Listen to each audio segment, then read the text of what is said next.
হেদায়েতের পথ, মানুষের সঠিক পথ, ধার্মিক দিক নির্দেশ।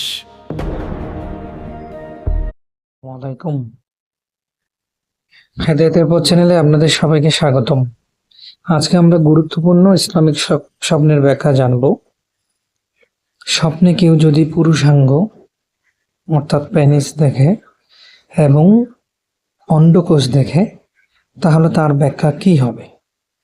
স্বপ্নে পুরুষাঙ্গের ব্যাখ্যা লোকের মধ্যে ব্যক্তির সুনাম বা দুর্নাম চর্চা দ্বারা করা হয়। কেউ যদি দেখে তার বিশেষ অঙ্গ কর্তৃত বিচ্ছিন্ন অবস্থায় আছে, এর অর্থ হয় তার ছেলে মারা যাবে অথবা সে নিজে। এভাবে তার আলোচনা, তার স্মৃতিচারণ দুনিয়া থেকে বিদায় হয়ে যাবে। যদি দেখে তার বিশেষ অঙ্গ ছোট কিংবা বড় হয়ে আছে, এর প্রভাবও পিতা পুত্র উভয়ের মধ্যে প্রতিফলিত হবে।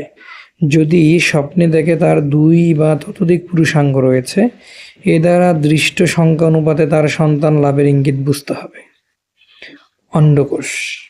অন্ডকোষের অর্থ মানুষের কন্যা সন্তান। তাই স্বপ্নযোগে দেহের এই অঙ্গে ভালো মন্দ যা কিছুই দেখতে পাবে, এর প্রতিক্রিয়া তার কন্যাদের মধ্যে প্রকাশ পাবে। বাম অন্ডকোষ। প্রজননের সৃষ্টিগত বিধান অনুযায়ী বাম অন্ডকোষের ক্রিয়ার মাধ্যমেই সন্তানের জন্ম হয়।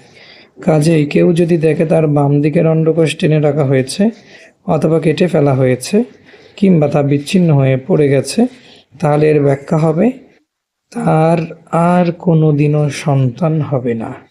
সুপ্রিয় দর্শক মণ্ডলী, এই ধরনের স্বপ্নের নিত্য নতুন ব্যাখ্যা পেতে আমাদের সঙ্গে থাকুন, সাথেই থাকুন। আল্লাহ হাফেজ।